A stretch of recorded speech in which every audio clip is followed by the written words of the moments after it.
Hey guys, so I hope आप सभी अच्छे होंगे। इस वीडियो में हम लोग डेटा सेंटर से रिलेटेड जो कंपनीज हैं उनके बारे में थोड़ा सा बात करेंगे। मेनली इस वीडियो में मैं आपको, क्योंकि KRN हीट एक्सचेंजर ये कंपनी का थोड़ा हम लोग इसके बारे में समझेंगे कि कंपनी क्या करती है। And this is not in my advice कि आपको इन्वेस्ट करना चाहिए नहीं करना चाहिए, बस मैं आपके सामने कुछ फैक्ट आपके सामने सामने रखता हूँ। सो जैसे कि आपको पता होगा कि डेटा सेंटर की काफ़ी फ्यूचर में डिमांड हो सकती है। तो डेटा सेंटर को कूल करने के लिए आपको HVAC सिस्टम लगता है, heating ventilation air conditioning system. कोई भी सिस्टम को अगर आपको कूल करना है तो उसमें हीट एक्सचेंजर लगता है। हीट एक्सचेंजर के अंदर में जो ट्यूब्स होती हैं, जो छोटी छोटी ट्यूब्स होती हैं, उनके अंदर में कूल कोल्ड वाटर फ्लो करवाया जाता है ताकि आप डेटा सेंटर को कूल रख पाए। तो KRN heat exchanger and refrigeration जो कंपनी है, ये हीट एक्सचेंजर की ट्यूब्स बनाती है। और रेफ्रिजरेशन जो भी इंडस्ट्रीज है, आप अगर देखोगे, जैसे कि अगर मैं आपको इस कंपनी के क्लाइंट दिखाऊं, जैसे कि कौन कौन से क्लाइंट है कंपनी के पास में। सो यहाँ पे आप देखोगे कि जस्ट सेकेंड। सो यहाँ पे आप देख सकते हैं कंपनी के मेजर क्लाइंट्स जो भी रेफ्रिजरेशन और कूलिंग सिस्टम में कंपनीज काम करती है: Daikin, Blue Star, Voltas, Carrier Electric, Kirloskar pump. And ये सारे बड़े बड़े जो कंपनी है, ये KRN हीट एक्सचेंजर के क्लाइंट है। इन को हीट एक्सचेंजर की ट्यूब्स बेसिकली प्रोवाइड करती है। कंपनी के बारे में आप देख सकते हो कि fin and tube type heat exchanger for HVAC system and refrigeration industries. The company serve domestic and global market. तो कंपनी इंडिया में भी है एंड इंडिया के बाहर भी है। तो दोनों ही में आप कंपनी के बारे में देख सकते हैं। सो CAGR अगर मैं बात करूँ तो इंडियन हीट एक्सचेंजर जो मार्केट है, अप्रोक्सीमेटली 1.87 बिलियन का हो जाएगा फाइनेंशियल ईयर 31-32 तक। तो काफ़ी अच्छी ग्रोथ इस सेक्टर में नज़र आती है हीट एक्सचेंजर में। मेनली अगर आप डेटा सेंटर की बात करें तो एक इस वजह से एक बहुत बड़ी डिमांड क्रिएट हो गई है हीट एक्सचेंजर की ट्यूब्स के लिए। क्योंकि आप डेटा सेंटर को अगर आपको कूल करना है तो इन ट्यूब्स की ज़रूरत पड़ेगी ही पड़ेगी।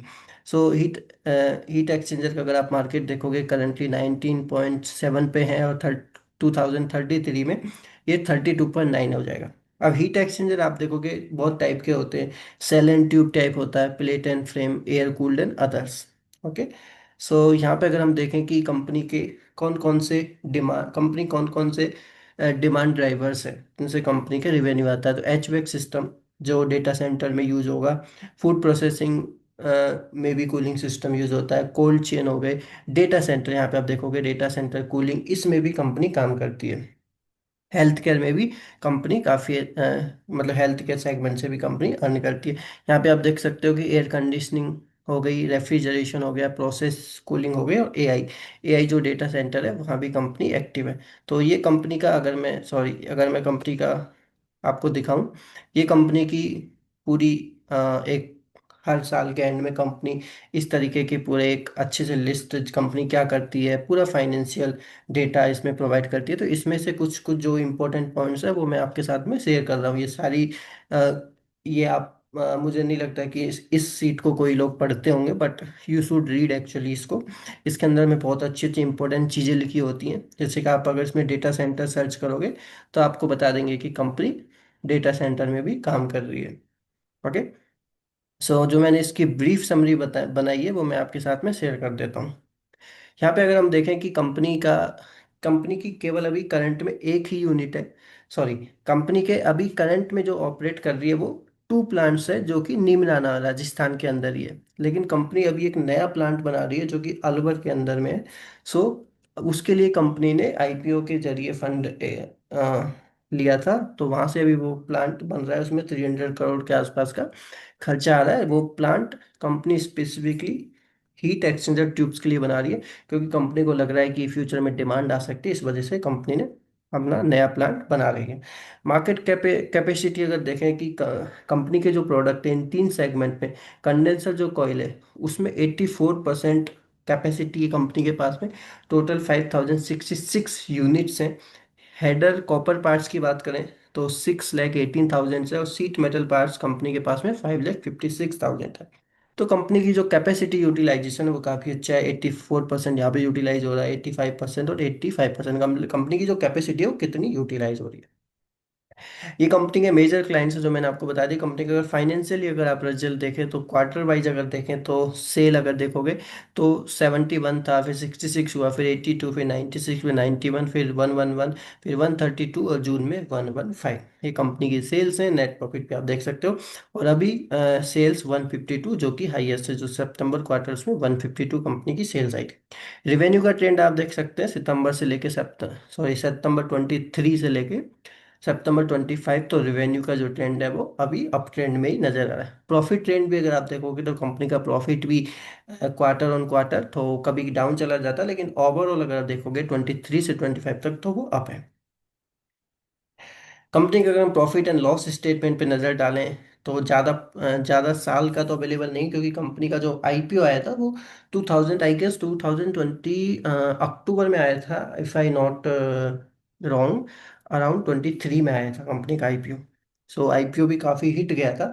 एंड आईपीओ लिस्ट हुआ था 200 समथिंग पे, एंड कभी अभी कंपनी का जो प्राइस अराउंड 800 चल रहा है। सो सेल्स अगर देखोगे तो 307 करोड़ थी, फिर 430 हुई। इस साल 500 के आसपास का प्रोजेक्शन है। ऑपरेटिंग प्रॉफिट 59 करोड़ था 24 में, अभी 70 करोड़ हुआ है। ऑपरेटिंग प्रॉफिट मार्जिन 19% था, मार्जिन घट के अभी 16% हुआ है। कंपनी का ईपीएस देखोगे तो 8.54 से 8.51 हुआ है। बैलेंस शीट अगर हम देखें तो कंपनी की जो इक्विटी कैपिटल है वो बढ़ करके 62 करोड़ हुई है। रिजर्व कंपनी के बढ़कर के 466 करोड़ हुए। बोरोइंग कंपनी की 87 करोड़ से घट के 30 करोड़ हुई है। टोटल असेट जो है कंपनी की इंक्रीज हुई है 257 से 729, क्योंकि मैंने आपको बताया कि कंपनी ने एक बहुत बड़ा जो लैंड है वो एक्वायर किया है अलवर डिस्ट्रिक्ट के अंदर में। वहाँ पे कंपनी अपना नया प्लांट बना रही है। फाइनेंशियल रेशियो अगर हम देखें तो रिटर्न ऑन कैपिटल एम्प्लॉय 21% है, आरओई 17% है, वर्किंग कैपिटल 153 डेज है। ये थोड़ा सा बढ़ा है कंपनी का वर्किंग कैपिटल। इन्वेंट्री 110 डेज का है, डेप्टर्स 79 है, कैश कन्वर्जन 125 डेज है। तो ये अगर रेशियो आपको समझना है तो मैं फंडामेंटल एनालिसिस की क्लास वगैरह करता रहता हूँ, तो उनको उसमें डिटेल से समझाते हैं कि हम लोग क्या होता है कि ये जो डेज हैं और जो भी रेशियोज हैं इनके एनालिसिस कैसे करते हैं। जस्ट आप लाइक क्या है वो आप देख लो अभी, कि जैसे कि कितने दिन कंपनी अपनी इन्वेंट्री को चला सकती है वो 110।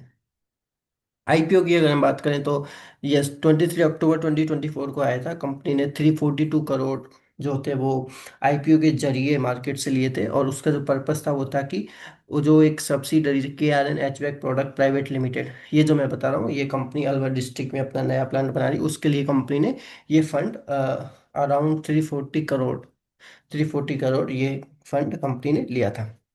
सो इस कंपनी के बारे में आप जरूर एनालिसिस कीजिए। डेटा सेंटर्स की कूलिंग में ये कंपनी का लाइक अपना कूलिंग सिस्टम प्रोवाइड करती है डेटा सेंटर में। तो इस कंपनी की आप जरूर एनालिसिस जरूर कर सकते हैं। एटलीस्ट इस कंपनी के बारे में तो आपको पता होना चाहिए। एटलीस्ट जो कूलिंग सिस्टम जो प्रोवाइड करती हैं डेटा सेंटर को, उन कंपनीज के बारे में आपको पता होना चाहिए। क्योंकि कूलिंग सिस्टम एक बहुत ही इंपॉर्टेंट पार्ट है डेटा सेंटर का। तो इस पर्पज से आप इस तरह की जो कंपनियां हैं जो इस तरीके के काम करती हैं, जैसे आप देखोगे ये कॉइल्स बनाती हैं, सारे कॉइल्स का काम है आपके एनवायरनमेंट को कूल करना। ठीक है। सो थैंक यू सो मच। आप ये आपको अगर सीट चाहिए तो आप डाउनलोड कर सकते हैं या फिर कमेंट कर सकते हैं, मैं आपको इससे ये पूरी सीट शेयर कर दूंगा। इसको अगर आप पढ़ोगे तो डेफिनेटली आपकी नॉलेज इंप्रूव होगी, एंड आप एक खुद से अपना फाइनेंशियल डिसीजन ले पाओगे कि आपको किस कंपनी में इन्वेस्ट करना चाहिए नहीं करना चाहिए। ये ज़रूर पढ़नी चाहिए मेरे हिसाब से। मैं तो पढ़ता हूँ जो कंपनी में मुझे इंटरेस्ट होता है। मैं इस तरीके की जो सीट है उसको पूरा पढूं या ना पढूं, लेकिन उसके जो इंपॉर्टेंट हाईलाइट्स हैं वो ज़रूर मैं पढ़ता हूँ। जैसे कि आप देखोगे कि कंपनी के 137 कस्टमर्स हैं। ओके। टॉप 10 कस्टमर जो है उनसे 73% का कंपनी का रेवेन्यू जनरेट होता है। यानी कि जैसे डाइकन हो गई, वोल्टास हो गई और ब्लू स्टार हो गई, ये सारे जो भी टॉप कस्टमर हैं उनसे कंपनी के क्लाइंट्स हैं उनसे 70% रेवेन्यू जनरेट होता है। इस टाइप के प्रोडक्ट कंपनी बनाती है। इससे आपको बहुत नॉलेज मिलेगी अगर आप इस सीट को पढ़ते हैं। ठीक है। कंपनी का जो टोटल टैक्स वगैरह कंपनी ने कितना पे किया है वो आप यहाँ पे तो देख सकते हो। और इसमें मैनेजमेंट जो इसके जो प्रोमोटर्स हैं उसके बारे में भी आपको जानकारी मिलेगी। जैसे कि मंजू यादव करके प्रमोटर्स हैं कंपनी के, तो उनके बारे में आप पढ़ सकते हो। संतोष कुमार यादव चेयरमैन डायरेक्टर हैं, यादव फैमिली से कंपनी आती है। ओके। सो यहाँ पे आप देखोगे अंजू देवी, सॉरी अंजू देवी, और ये सब कंपनी की मैनेजमेंट टीम है, तो इनकम बोर्ड ऑफ डायरेक्टर्स हैं। इनके बारे में भी आपको नॉलेज होनी चाहिए एज ए इन्वेस्टर। अगर आपको कंपनी में रियल में इन्वेस्ट करना है तो ये सारी डिटेल आपको पढ़नी चाहिए, और तभी आप किसी कंपनी में इन्वेस्ट करो। अगर आपको ये सारी चीज़ें समझ में आती हैं, आपको बिजनेस समझ में आता है, कंपनी की ग्रोथ समझ में आती है, क्यों इन्वेस्ट कर रहे हो वो सब आपको अगर रीजन समझ में आता है, तो आई थिंक आप मार्केट से काफ़ी अच्छा पैसा भी बना सकते हैं। इस वीडियो को एजुकेशनल पर्पस लेना है, कोई मैंने अभी कंपनी में इन्वेस्ट नहीं किया है, मैं फ्यूचर में डिसाइड करूंगा इन्वेस्ट करना है नहीं करना।